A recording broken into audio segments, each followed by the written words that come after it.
assumed here we're talking about people, people-centric identity, human-centric identity, which isn't always the case anymore. In the last, whatever, it's 2 or 3 years, we've seen more and more use of the classic machine identities or workload identities, sort of API to API, auth to auth 2 style interactions. But obviously, the last 12, 18 months, we've then seen this weird agentic identity come onto the scene as well. But ultimately, they're all accessing data of some sort. Either they have their own data schema because they are an identity, but then in turn, I guess they're forcing the identity access problem. Ultimately, if maybe there's an agent working on a customer's behalf, or maybe could be an employee scenario as well. So do we have to sort of re-engineer everything for these new identity types, or are we in a position now where we can have a platform which can cater for different identities? That's a good question.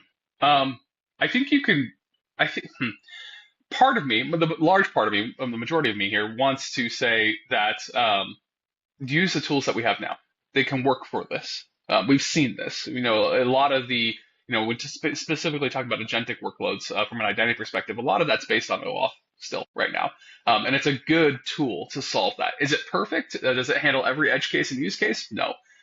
Does it understand intent? There's issues with on behalf of and registration and things along those lines? Sure, there's pain points around that. But is it good enough for people to do things today and to achieve what maybe their board's telling them or the industry's telling them that they need to do? I think so.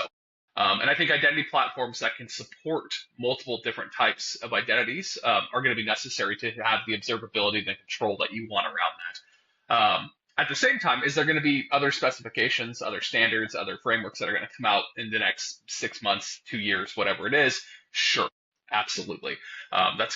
We're already seeing it. If you look at the working groups, there's tons of movement in that space. However, that's going to be a bit, right? Not just from a standard getting written, but also adoption from the identity manufacturers, your own engineering teams being able to adopt those things and stuff like that.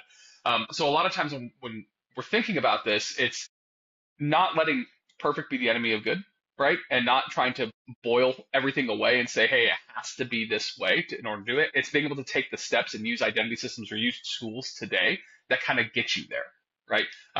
Case in point, a lot of identity systems are really rigid around what defines an identity from like an attribute or data perspective, right? Like, first name, last name, address, preferences, things like that we attribute to a human. Does an agent have a first name and a last name? No, right? Do we care if it does? No. So having a system that can be personally, yeah, maybe, right? Maybe I want to call it, I don't know, Hal, or how do they call me Hal? Who knows? On that side and interface with it and give it attribute data, sure, but you should have the control to do that, right? If I think of like a traditional, to go back to Mickey's point earlier, like an LDAP system, right, that has some really strict requirements of like, hey, here's the properties of what we needed and stuff like that. Like that's inflexible, I think, today for like a modern multi-identity system. You can get it there, you can bend it there, but that's a lot of work, right? But having a system that can go in and say, hey, here's what my schema needs to look like today, and here's what my schema might need to look like tomorrow, and making transitions between those schemas relatively easy, I think that's going to be really important. Because as stuff evolves and you want to add and bolt stuff on to like handle these new specifications or stuff, like that's going to be important that you can also be flexible in that.